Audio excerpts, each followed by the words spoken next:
Welcome to the Gilroy Show, your destination for insightful conversation with industry leaders, entrepreneurs, HR professionals, trainers, and change makers. We bring practical ideas, inspiring stories, and expert insights to help you grow in your career, business, and leadership journey.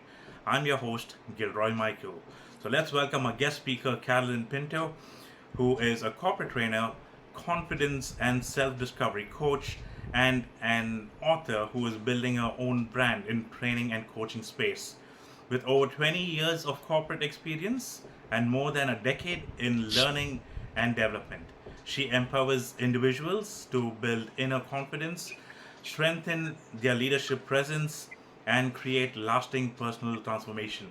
She is also the author of I'm sorry, the author of You're Always Enough, a book that encourages readers to reconnect with their authentic selves, embrace self-worth, and lead a life with greater confidence and purpose. Through her experiential learning approach to training and coaching, Carolyn inspires people to move beyond self-doubt and discover that truth confidence begins within. So let's welcome Carolyn Pinto once again for our podcast session on mental health and mental wellness for today. Thank you. Thank you, Gilroy. Thanks so much for giving me this opportunity to be with you and share my thoughts. Sure, sure. So Carolyn, let's start off with the question and answer round. So let's move with the flow in that way. So the viewers will be able to understand as to what exactly we are going to be doing today and how it's going to be helping the viewers out as well. All right. Absolutely. So how do you define mental wellness in simple terms? For me, mental wellness is more about the conversations you have with yourself. Okay. What are the kind of conversations you have while you're alone? If an event occurs, the event has happened, but what does a Gilroy or what does a Caroline or what does anyone tell yourself while the incident is over? And that's how your emotions are built. I think that's the first step towards mental wellness. If you can not relive a bad incident again and again, but rather relive a good incident again and again, I think a lot of mental health challenges would be overcome. So I think for me, mental wellness is about addressing your thought with love, with kindness, and not giving too much of an emphasis for something, for a not so good incident in life, right? Okay. All right. All right. And why do you think people often hesitate to talk about mental health? I think one of the major reasons people hesitate is because we are socialized to believe that we need to be strong, we shouldn't be crying. Like I still remember as kids, whenever a boy cries, he becomes a sissy. And you ought to be strong. So whether you like it or not, the social conditioning is such that when you cry you become weak, or you always need to put a strong face across. So I think back then was the time we avoided conversations of mental health. But now, thanks to the social media, thanks to a lot of visibility being created about mental health, I think nowadays people are quite vocal about what mental health and what wellness, mental wellness is all about. So I think right now we don't really avoid the conversation. I think it's just about addressing a little bit by bit. So people are more vocal now, is what I believe. Like, and I think we are surely moving up the curve, day by day. So that's something that I've observed in my entire professional and personal life. Well, see, what you're actually mentioning is people are vocal. Are you sure that they're actually vocal enough to a person who they can rely upon, or is it that they're actually moving on the information fully on social media? Like you have different apps at the moment, like Instagram or Facebook, and No. you have the new app from Instagram that's Threads, and people Yeah. generally mention a lot about what's been going on with them, and they're looking out for people to support them, right? Yes. So are they actually voicing out to a person who they can actually look at, or are they voicing out just on social media so people would actually know, like, hey, guys, I'm actually going through depression right now, I'm having anxiety right now, can someone please help me out? No, I don't think that's really happening. I don't think that's really happening. Like, I think you pointed out quite correctly.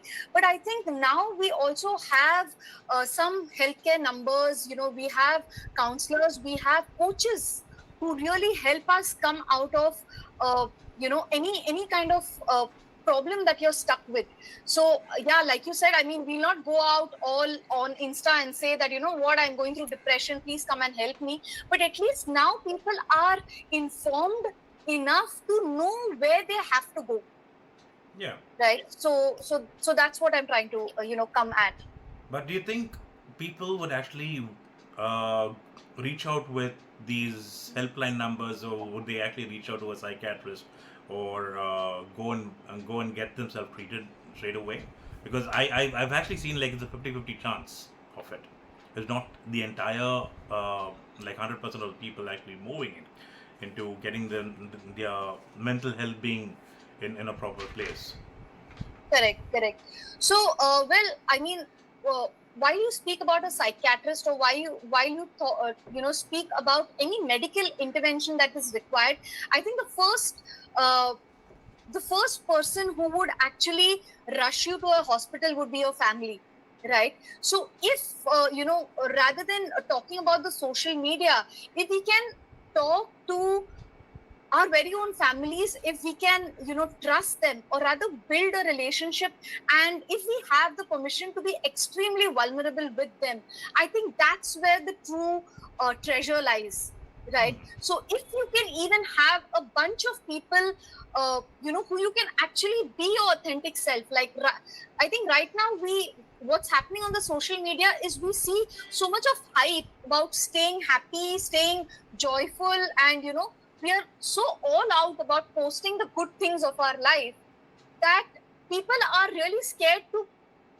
talk about the not so great things in life, right? So if I am going through a really hard time, I think the first person who would actually know would be my kids, my mom, or my husband, right? Obviously. So if we have that authenticity, or if we can build that relationship with our loved ones, Hmm. wherein they exactly know, how much my wife can take, or how much this person can take. I mean, that's when we can actually seek even a medical intervention, right? So I think the core is the family, and if not the family, even if you're single, I think if we can build our relationship in such a way wherein we can let ourselves loose without the fear of being judgment, without having that judgment, oh, that she's going through this, or he's going through that, he's having too much of alcohol, so he may be going through this. So we are not here to pass judgments, but rather understand what is the other person going through for he or she to be not sleeping, or overindulging in food, or overindulging in XYZ, right? So if we can make a talk therapy more than visiting a psychiatrist, I think that would be more of a help in today's day and age, while we all are glued on the mobiles constantly, Obviously. right? So I hope that made added some value out here, Gilroy. Sure, definitely. It does add a lot of value for whatever you've been mentioning about as well.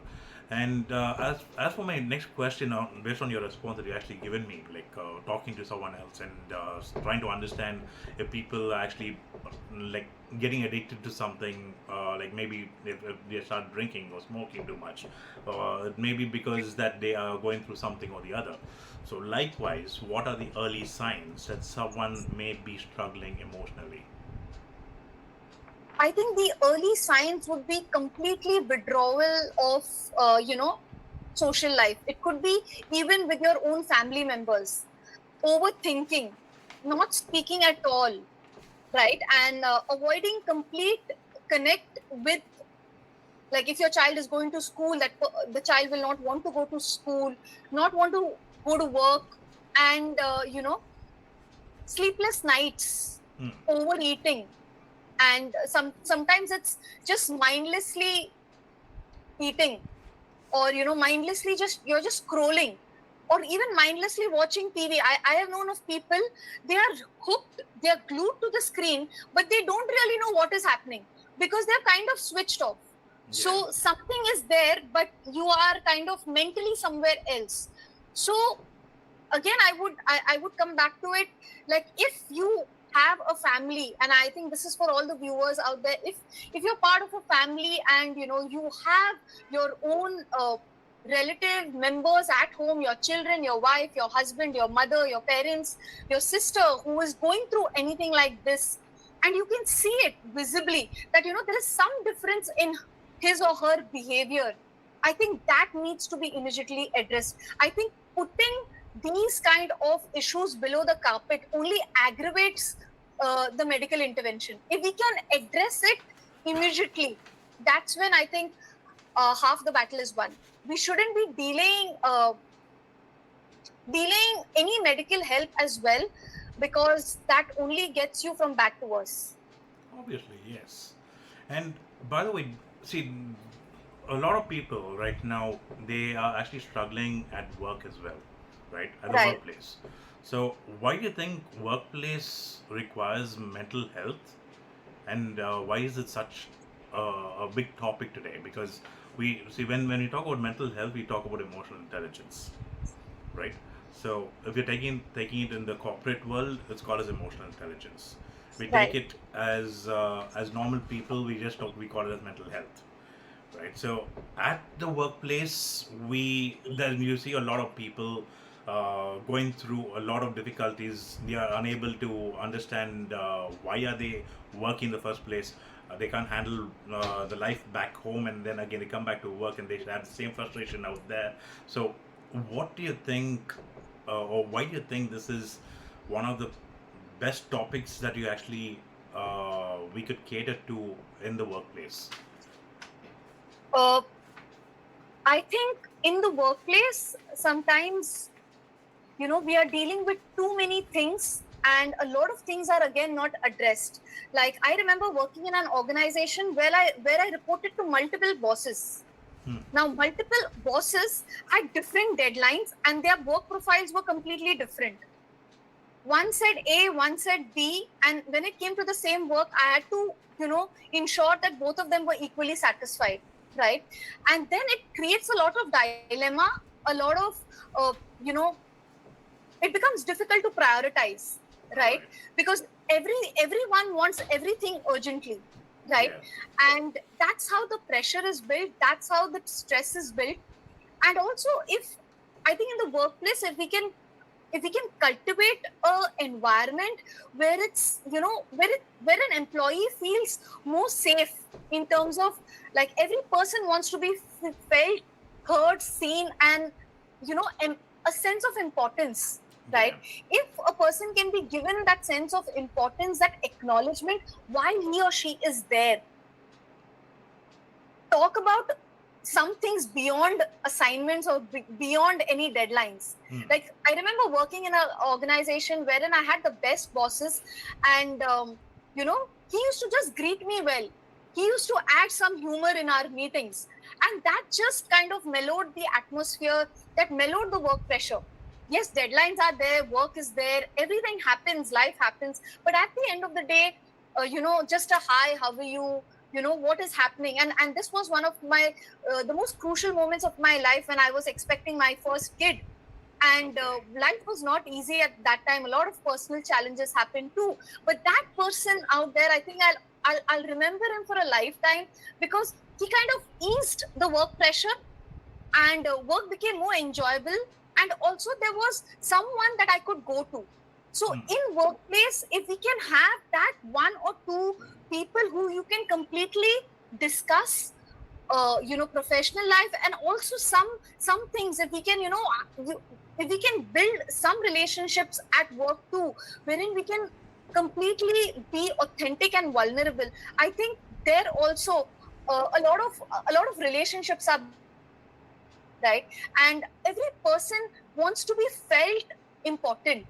Like, I Obviously. remember reading the book, How to Win Friends and Influence People, and in that book, you know the author very beautifully says that just like the fish in the pond, they need they need that food for to survive.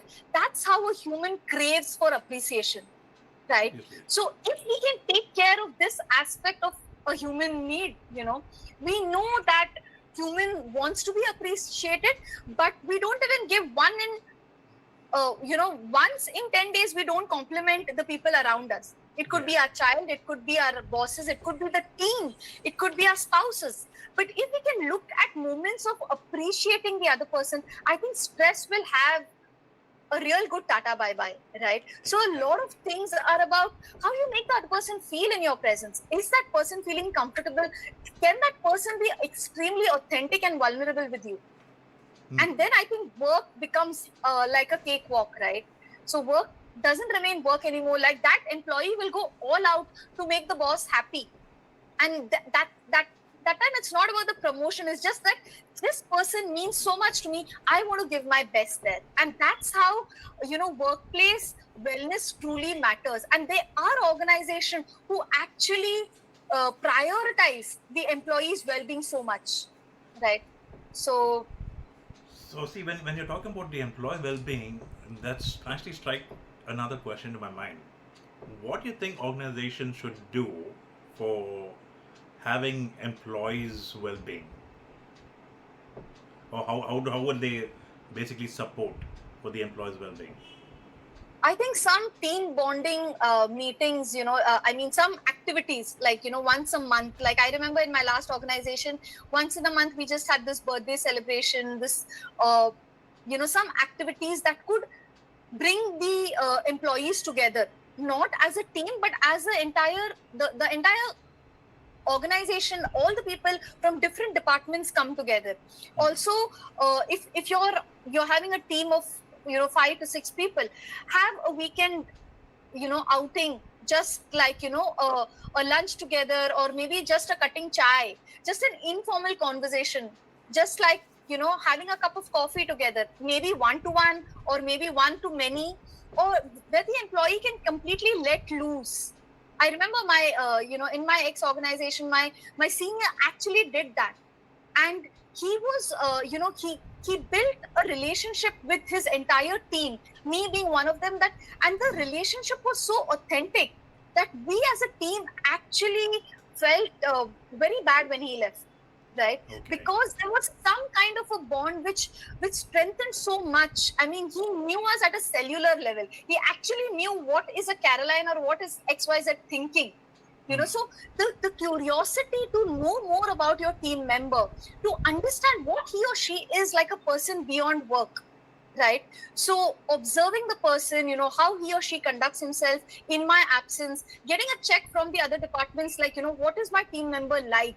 Like I remember I was a trainer, so he used to do a check with other team members, and knowingly, unknowingly, and somewhere news used to reach him that what kind of a person he or she is. But a lot of credit used to also go to him as to how did he keep his team members. Right. So the relationship building, on a casual basis, and I was a person who always wanted to have conversation. So if anything happened, I used to come and ask you, what, do you have 10 minutes of your time? I need to talk to you. And blessed who I was, or whatever God had with me during the day, he had given me that opportunity to speak. So if not immediately prioritizing the important in my to-do list. Like a lot of managers, they think that till anything is not urgent and important, it won't be addressed. It doesn't work like that. If we can address the emotions, a lot of things at a very initial stage, at a very like they say, at the conceiving stage, then I think the pressure is not built anyway, right? So taking care of conversations on a daily basis, having the 10-15 minutes of chat eye to eye without any agenda in mind, like you're just catching up before and after the day, I think that really gives a team member a sense of belonging. And I think organizations will really thrive if we can sustain these managers, and eventually I think the team members will anyway be a good source of great revenue, relationships, and clients as well. So a lot of things boils down to finally how do you make the person feel in your presence, Yeah, right? obviously, yeah. So basically, giving them some outbound training sessions, taking them out for like a team lunch or something like that. Yes, It absolutely. obviously brings down the entire, like what is it, the, the idea of not actually having the work mindset there, but Correct. rather understanding each one's potential and like trying to understand each one's feelings as to what they are going through and have a proper Yes, bonding with the team. absolutely. Or just a cutting chai, and so I remember some of my team members, they just went with a cutting chai and just went for a quick smoke break. But that was a good way to even bond with the manager, Yeah, right? obviously. So sometimes we are so caught up with the budget, and with how much money we need to spend. And I'm being very vocal here. We don't have to spend a lot of money. It's just about giving that person your Your time. 100% attention, then your time. Yeah. Absolutely. So if this works, I think a lot of team members and employees also would be very happy in the space that they want to work in. Good, good, good. So when do you think is a like in case if someone is seeking for professional help, when do you think would be the actual time for him to seek a professional help? I think earlier the better. So I remember, I am also a mental health survivor. So I was battling depression myself. I'm assuming this is a safe space to share, but I'm really happy and blessed to share that my family took me to the doctor immediately. They didn't wait for you know things to go beyond a particular point. If Hmm. you know that my child is not sleeping for you know 2 days and she's overthinking of some aspect, I think we need to rush that person immediately to a psychiatrist, and or even try asking her what is something that is bothering you. So a professional any kind of medical intervention would be required when uh, I think it shouldn't be late. It should be like you know about it, immediately rush. And I think people think that only mad people visit the psychiatrist. We are so called not well, and people are not willing to accept that I need help. So if you can ask for help before there is anything that before delaying the process. Like, Yeah. I think in my case, I kept a lot of feelings, I kept a lot of conversations within myself, and Hmm. that's how it kind of just built, and then there It was a exploded. volcano. Okay. Yeah, right. It was a panic attack which happened. But at the end of the day, I think if we could address our emotions, or even address the conversations on a daily basis, Hmm. then I think we can really avoid a lot of mental the medical intervention can completely be avoided, right? So if anyone watching this video, it could be a wife, a husband, a working professional, or a manager. If you can spare that 5 to 10 minutes of quality time with your spouse, with your kids, and with even your employees, I think a lot of issues would be addressed immediately, rather than going to sleep with a burden at night. What is that person thinking about me? And I think transparency is the best solution to maintain any authentic relationship, right? If we can address that on a daily basis, I think medical intervention can really be avoided. Good, good, good. And I'm glad that you actually come out of your anxiety as well that you were actually going through. Yeah, I think a lot of credit goes to my family out there for supporting, for being of help. I could see that as a safe space to be, and I think that the entire credit goes to the people around me who supported me during that Hmm. phase of my life. All right, all right. So, what message would you like to share with our viewers about mental wellness and uh, at what level of urgency do you think it'll actually be worth it for people? I think the first thing that I would tell each of my viewers out here is be kind to yourself. Give yourself that permission to cry, let loose. You need a hug. You need, anything from your family members. Ask, and like the Bible rightly says, till you don't ask, you won't get. Yeah. Ask and you shall receive, right? So if we can leave our ego behind, or if we can put everything at the back of our shoulder and say, you know what, this is what I need, and this is what would help me right now. So being kind to yourself, checking what you actually need, and giving that to yourself. I remember a point wherein I buried myself in books, I buried myself in journaling, I buried myself in the scriptures of the Bible, and I think that has held me really strong, because that is what has gotten me intimate with myself. So if we can, at the end of the journey, know that who we are as a person, what do we seek, and what do we need, I think getting to know yourself at a grassroots level could understand, would help deepen the relationship with yourself. And I think that's how we can be the ray of light to others. Today, I exactly know which person needs what, looking at looking at them eye to eye. It could be the team I work with, it could be any friend that I encounter, or it could be my family. So, and who can say that better when you yourself have gone through that, right? So I think being kind to yourself and understanding yourself as a person, and giving yourself that break. A lot of times we are so much in this mode of doing. We don't give ourselves the permission to pause. Yeah. We know we haven't slept well. We know there is, something that is bothering us in our heart, in our minds. We haven't slept, but still we'll push ourselves to go to work and go that extra mile. And then that's how we have a lot of chronic depression. We have a lot of suicide attacks. We have a lot of, other health diseases coming, because I think we are not being kind to our own bodies. Like my dad used to always say, your body speaks, and it is your duty to respond to that body. If you are going against the body, you are not respecting your own body. So at the end of the day, understanding what is it that you need and what is it that you can give yourself, I think that is a primary responsibility we can take. Exactly. Right. So, and I think, we should never stop anyone from crying, whether it's a boy or a girl. So I remember my 5-year-old son coming and telling me, Mama, I want to cry. I said, please go ahead, cry, let it all out. Never tell a child to stop crying. Don't cry, be strong. These are wrong affirmations we are putting, unknowingly or unconsciously in that child's mind. Okay. And they are our future of, they are our future parents. They are the future of our country.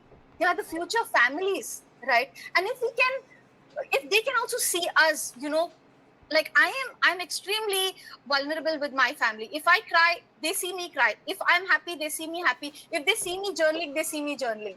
So being that authentic self without hiding anything from anyone, and there are journals that I have written, and writing could be therapeutic. So if you are, if there are some viewers here who hasn't built a trust or a relationship with anyone outside the world, make your books, make your journal, make someone so close to you that person can give out the best to you, right? So if this helps, then it would be great, right? Amazing. I hope I answered the question enough. Oh yes, you answered quite a lot actually. This is quite good information that we actually get, right? And it's always good that we actually learn from others. Yeah, absolutely. Yeah. Absolutely. And Carolyn, by the way, in case of our viewers want to get in touch with you and if they want to learn more about your works, where do you think they can actually get in touch with you? I think what I've given my clients is a safe space, Gilroy, to be felt, seen, and heard, right? That's one thing that I give my clients, be it in a training session or coaching sessions. I've had people heal themselves after severe breakdown in their relationships, personally and professionally. So I think I can direct them to the right source inwards, before outwards, and realign their energies in the right source, and also address their emotions. I think if we can address our emotions on a daily basis, bit by bit, I think a lot of challenges would not even come. I think it would be addressed immediately. I would like to end by saying, this one article that I'd read by BK Shivani. I think it was a video, Okay. and it could be something very silly, but she says that just like a 1-year-old child, okay, we put the child in a diaper. Yeah. Okay, so if the mother is around, or if any parent is around, you ensure that you keep checking the diaper, whether it's wet, whether she's comfortable or not. And irrespective, you keep checking, right? We don't know if it's dirty, not dirty, but as a dutiful parent, we will just do it. And she says it is exactly what we do with our emotions. If we can address this on an hourly basis, like for example, she actually says this: go ask yourself at the end of 1 hour, Caroline, how am I feeling? Am I okay? Okay. If I'm not feeling okay, what is something that is really bothering me? Okay, right now I think XYZ things are taking a toll. So what you're doing is you're addressing your thoughts, you're addressing your emotions, and you're not allowing it to clutter your mind. Okay. You're addressing it immediately. So I mean, this was a small example, and in my coaching sessions, I more than giving them anything, I create a safe space for them to be feel heard and felt, and that's how a lot of healing happens in my room. So it's not about me giving, it's about giving them that space to be extremely vulnerable and authentic. And I'm glad that I have built relationships of trust, great client transformations, and people can actually let themselves loose with me. And that's what I could guarantee them, that results come, and results surely come once you are truly authentic with yourself. All right. So, can the viewers get in touch with you on Instagram? So I could, or probably you can let them know as well, your Instagram handle, that they can get in touch with you, so you can even guide them. Yeah, sure. So my Instagram handle is Confidence with Carol, and you can ping me out there. You can DM me there, and I think also in LinkedIn I have my account. It's Caroline Pinto. I think I can share that with you, right? All So they can get in touch with me for sure. All right, sounds good. So anyway, thank you so much for your time, and I hope this video has helped so the viewers out, and if you have actually learned quite a lot from this video as well. And thanks to Caroline Pinto about giving valuable insights on mental health and mental wellness. For more videos, please do like, subscribe, and share. And don't forget to click the bell icon to get more videos and more episodes, as we do connect with a lot of inspiring leaders, HR trainers, entrepreneurs, and a lot more people. So thank you once again. This is The Gilroy Show. My name is Gilroy Michael. Take care. Have a good day.